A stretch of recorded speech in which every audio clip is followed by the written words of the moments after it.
Tu veux prendre le micro? Oui, d'accord, OK. Parce qu'il est déjà 16h17.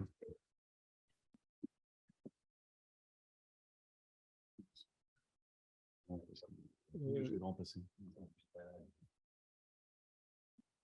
OK, c'est bon. Bonjour et merci, bonjour à tous, Monsieur le Président, Monsieur le Secrétaire et chers amis et collègues. Merci de l'invitation pour présenter Diastasis et surtout de quoi parle-t-on en 2023. Alors, je vais essayer de... On peut passer? D'accord.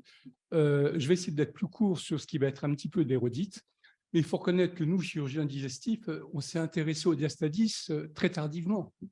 N'oubliez pas qu'il y a encore une douzaine d'années, la conclusion d'un article du journal de chirurgie viscérale et digestive disait, ce qui était un peu l'état d'esprit de nous, chirurgiens digestifs, quant au diastasis, il n'entraîne pas de complications, nous l'adressons aux chirurgiens plasticiens. Et pourtant, déjà, il y avait de nombreuses publications qui parlaient, alors je ne vais pas vous refaire le détail, mais de l'instabilité musculaire, de l'impact sur l'image corporelle de nos patients et sur les douleurs dorsales. Et je ne vous cite pas le reste, que sont les incontinences, les troubles respiratoires et digestifs. Alors, qu'est-ce qui fait que nous, chirurgiens digestifs, on se soit intéressés au diastasis? Eh bien, c'est parce que Kohler a écrit un article dont la conclusion était « En cas de hernie ventrale, il existe plus de récidives lorsque coexiste un diastasis. » Voilà ce qui, nous, pariétalistes, nous a intéressés. Donc voilà, un patient qui a une hernie ombilicale, il a un diastasis et on lui dit il y a plus de récidives, donc il faut faire quelque chose et peut-être réparer le diastasis dans le même temps opératoire lorsque c'est possible. Alors, quelle est la situation en 2023 ? Il faut reconnaître qu'après de nombreux débats, si on suit les recommandations de l'European Hernia Society, il caractérise le diastasis selon 3 critères. Premièrement, la largeur de la ligne blanche. Le diastasis peut être modéré, plus important ou très important s'il dépasse 5 cm. Le deuxième paramètre, c'est son étendue. Est-il sus-ombilical, péri-ombilical ou sous-ombilical? Et la troisième caractère que donne le HS, c'est existe-t-il une hernie ventrale associée à ce diastasis? Voilà les critères qui datent donc de à peine 2 ans, puisque le HS, la dernière recommandation, c'est 2021. Nous avons suggéré de rajouter des critères pour le diastasis pour mieux préciser ce qu'est le diastasis. Alors, nous avons publié ces caractères en février dernier dans le Journal of Abdominal Surgery. Nous pensons qu'il faut préciser la largeur du diastasis au repos et à l'effort. Et d'autre part, existe-t-il une distension abdominale médiane ou bulging médian? Et existe-t-il une déformation sous forme de distension globale ou bulging global? Alors, comment mesurer un diastasis? Patient au repos allongé. À droite, vous voyez l'écran. On peut mesurer avec 1 centimètre en nombre de travers de doigts la largeur de la ligne blanche. À gauche, à l'effort, et comme on l'a dit, le patient est allongé, jambes tendues, on lui demande de décoller les talons du plan de la table d'examen. Voici à droite une patiente qui est au repos, à gauche, à l'effort, elle présente une petite hernie ombilicale et un diastasis sus-ombilical. Idem à droite, enfin, à main gauche au repos, et à droite, cette patiente qui a un diastasis sus, péri et sous-ombilical, ainsi qu'une hernie ombilicale. Alors, il ne faut pas seulement, pour noter l'existence d'une distension abdominale, on a vu coucher pour voir la distension médiane, mais il faut les mettre debout pour voir s'il existe une distension globale. Voilà une patiente allongée, puis debout. Et effectivement, elle a une hernie ombilicale et un diastasis sus, sous et péri-ombilical. Ça, c'est l'examen clinique. Il nous paraissait intéressant de pouvoir repréciser ces caractères du diastasis. L'imagerie, comme on l'a dit, n'est pas absolument nécessaire, mais elle peut être utile pour quantifier la largeur du diastasis, éventuellement pour retrouver des lésions associées. Alors, l'EHS, enfin, l'European Hernia Society, suggère de pratiquer plutôt une échographie qui est plus facile à obtenir et moins invasive sur le plan des rayons. D'autres font une IRM, d'autres font un scanner. Nous, c'est vrai qu'on a bien aimé le scanner parce qu'en tant que chirurgien, on trouve que les images du scanner sont plus parlantes sur le plan anatomique que l'échographie. Donc voilà, un diastasis à gauche au repos. Il faut mesurer la distance entre les berges internes des grands droits au repos. Sur l'autre photo, c'est à l'effort. On voit que les berges se rapprochent, ne s'écartent pas, elles se rapprochent. Et il existe ici une voussure médiane ou bulging médian parce que l'aponévrose de la ligne blanche est soufflée comme une voile de bateau gonflerait au vent. Voilà rapidement en préopératoire un diastasis au repos, un diastasis à l'effort avec cette distension médiane. Et en post-opératoire, on voit qu'il existe une approximation des berges internes des grands droits. Alors, bien sûr, ces dernières années, s'est développé toutes sortes de techniques mini-invasives et ou endoscopiques. Alors oui, bien sûr, il y a des résultats qui sont intéressants, notamment chez les gens qui n'ont pas un surplus cutanéo-graisseux. Voilà une patiente ici, c'est simplement pour montrer un bulging global. 18 mois après l'opération, elle a un résultat tout à fait accepté et acceptable. Cependant, alors idem pour un bulging médian, voilà ce patient qui a un bulging médian, on voit les dégâts cicatriciels qui sont relativement minimes et la disparition complète de son bulging, de sa distension médiane. Alors, toutes ces techniques mini-invasives, il faut bien comprendre que ce ne sont pas des opérations de chirurgie esthétique dans la mesure où il n'y a pas de résection cuténo-graisseuse. Elles peuvent simplement, ou c'est déjà pas mal, elles peuvent corriger la sangle abdominale musculo-aponébrotique en corrigeant la hernie, en corrigeant le diastasis et même en corrigeant la silhouette en éliminant cette distension, qu'elle soit médiane ou globale. Cependant, du fait de l'absence de résection cuténo-graisseuse, elle peut être responsable de ce qu'on appelle une discrépance cuténo-graisseuse. Qu'est-ce que c'est que la discrépance? C'est une inadéquation des surfaces entre le plan musculo-aponévrotique qui a été rétréci du fait du rapprochement transversal des bords internes des droits. Donc, en post-opératoire, cette surface musculaire devient plus petite alors que la surface cutanéo-graisseuse est restée la même qu'en préopératoire. D'où cet excès cutanéo-graisseux post-opératoire qui peut être délétère sur le côté esthétique cutané post-opératoire de ces opérations mini-invasives. Je vous montrerai dans une minute des exemples de discrépances cutanéo-graisseuses. Alors, une fois que l'on a dit ça, il faut savoir, comme ça a été très bien souligné, que la prise en charge du diastasis, les techniques opératoires, il n'y a que des recommandations de faible niveau de preuve, voire pas du tout, notamment dans les techniques mini-invasives. Or, le chirurgien peut se trouver dans des situations plus difficiles que celles que je viens de vous montrer chez cette femme un peu mince. Je voudrais vous montrer simplement quelques patientes devant lesquelles la situation n'est pas forcément facile à gérer. Voilà une femme de 36 ans qui a un excès cutanéo-graisseux suite à 5 grossesses. Lors de l'examen à l'effort, elle existe un très important distension, un bulging médian important.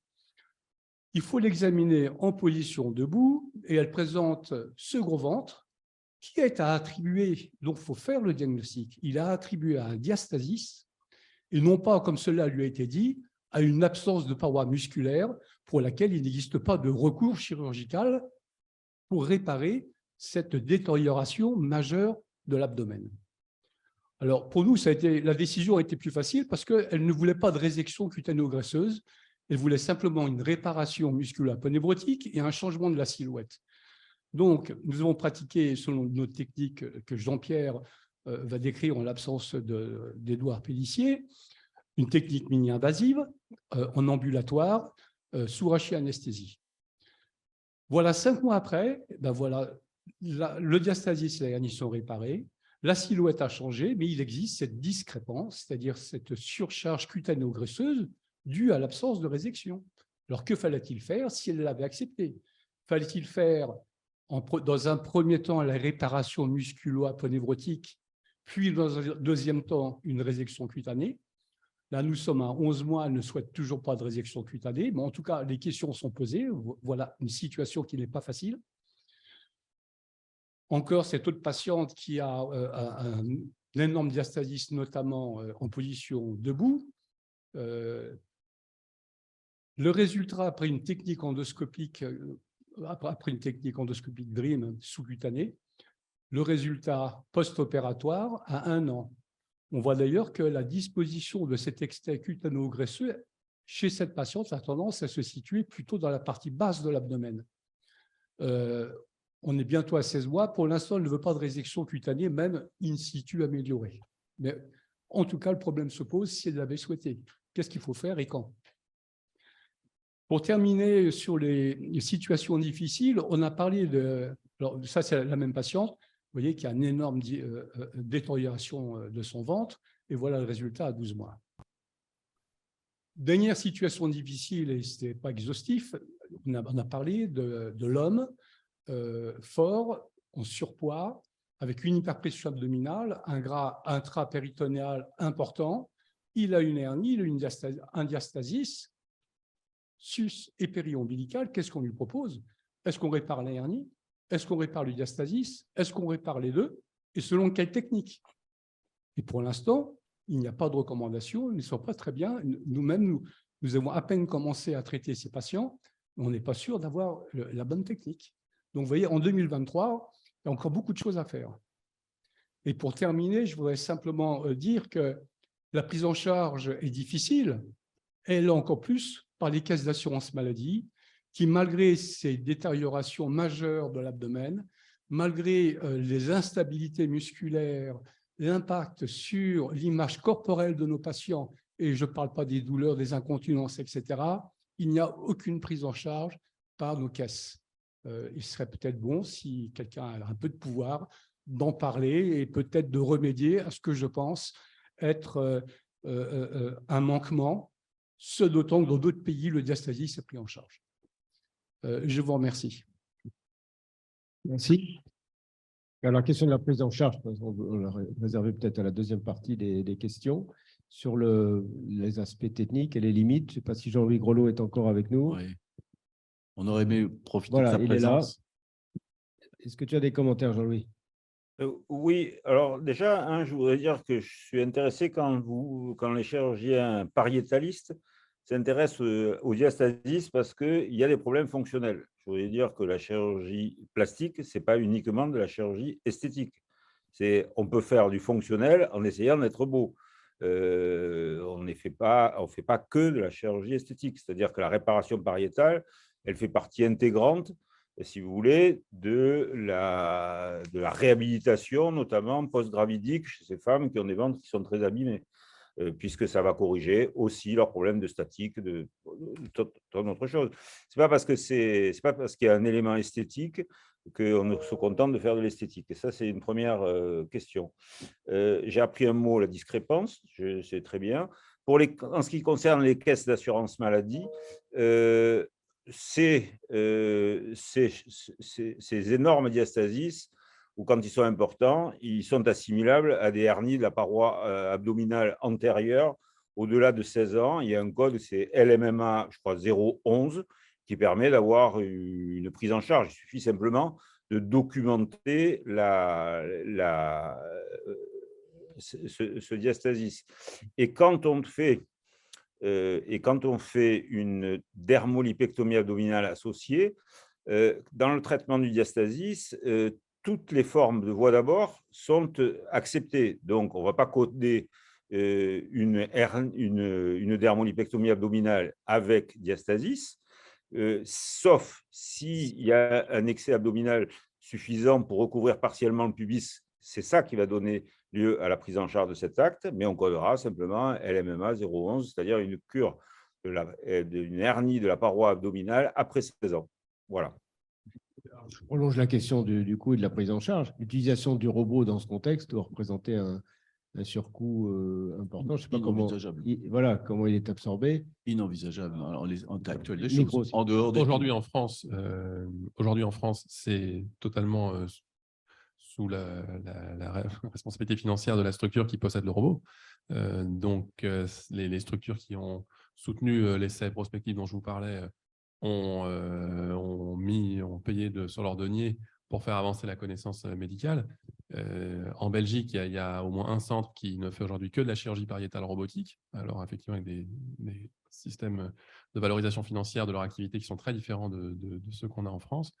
L'intervention chirurgicale la plus pratiquée dans le monde avec le robot chirurgical Da Vinci depuis 2018, c'est la cure de la hernie de l'aine sous cœlioscopie robot-assistée, avec un facteur de 1 à 3 avec la prostatectomie radicale.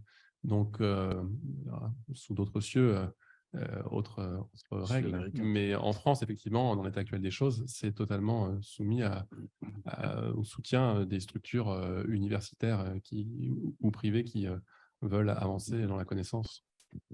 Une structure comme la nôtre qui intervient au niveau d'une partie du tour de table des discussions quant à l'apport de l'utilisation de la robotique, une question posée depuis, vous avez cité la prostatectomie totale, où on a un petit peu avancé, mais dans tous les autres domaines, il y a très peu de dossiers, très peu de preuves scientifiques de l'intérêt du robot. Moi, je trouve que votre registre et votre base est vraiment une occasion unique, éventuellement.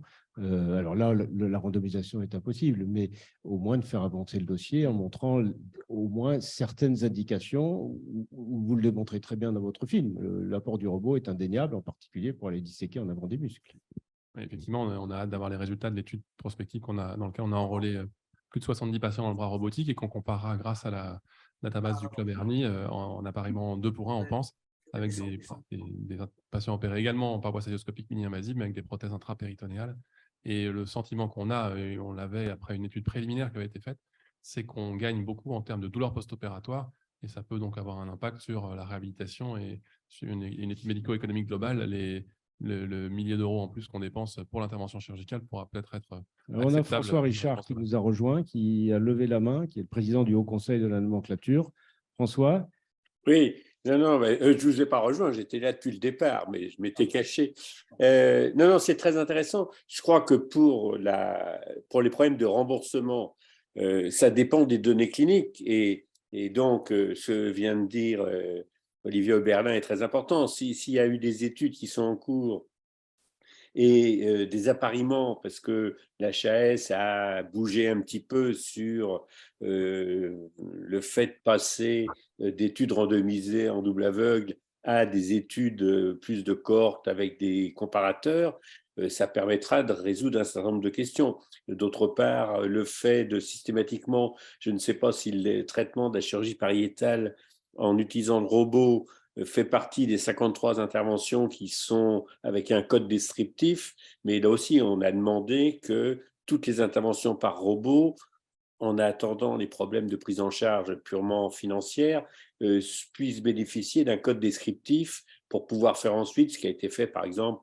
pour les prostatectomies ou pour la chirurgie conservatrice des tumeurs du rein, ce qui permet de faire à partir des bases de données des études qui, au moins sur le plan de la morbidité et de la mortalité, sont déjà intéressantes. Donc, je crois que c'est important. Par contre, même pour les études qui n'utilisent pas le robot, on voit bien qu'il y a parfois une petite difficulté pour ces techniques qui sont relativement récentes, puisque le diastasis, avant, il y a une vingtaine d'années, n'était pas pris en charge. C'est que pour un certain nombre de techniques, faut-il mettre ou pas les plaques, faut-il les mettre à tel endroit ou tel endroit, on a l'air de manquer quand même un petit peu de résultats chiffrés.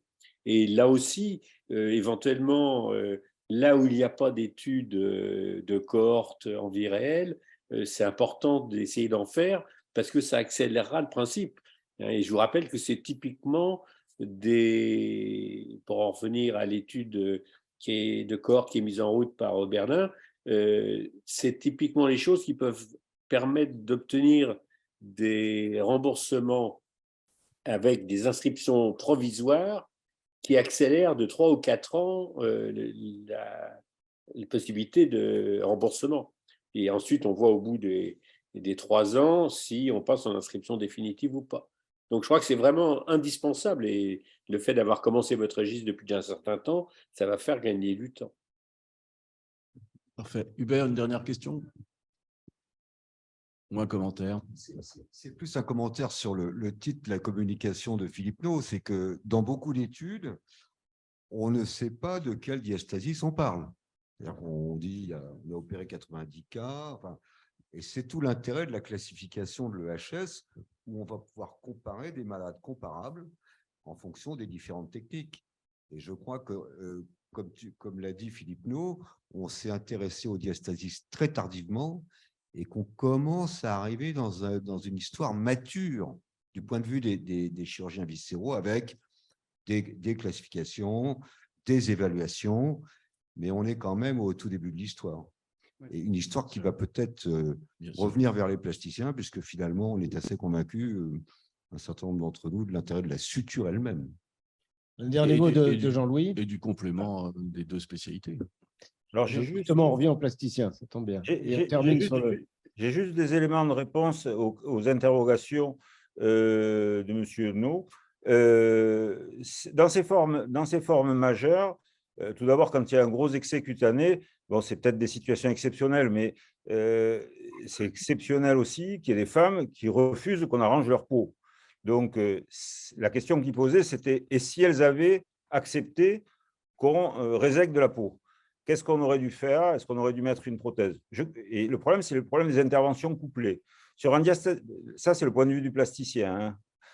Si on pense qu'on va pouvoir réparer ça facilement avec une suture aponévrotique, je pense qu'on est en droit de faire la dermolipectomie associée dans le même temps opératoire parce qu'on va le faire sans prothèse et il y a peu de risque d'infection de la prothèse. Si par contre, dans notre expérience, on est enclin à dire qu'on aura besoin de faire une réparation pariétale avec une prothèse, je crois qu'il ne faut pas faire la dermolipectomie de façon simultanée parce que ces dermolipectomies, il y a souvent des petites désunions, il y a souvent des sérums qui s'infectent, etc. Et avec une prothèse, ça peut vraiment poser des problèmes. Donc, si c'est une réparation simple qui est envisagée, qu'on pense qu'on va pouvoir faire, on couplerait, nous, la résection cutanée. Sinon, on dissocierait les deux prises en charge. Merci pour ton commentaire. On arrête là sur cette. Merci, M. No.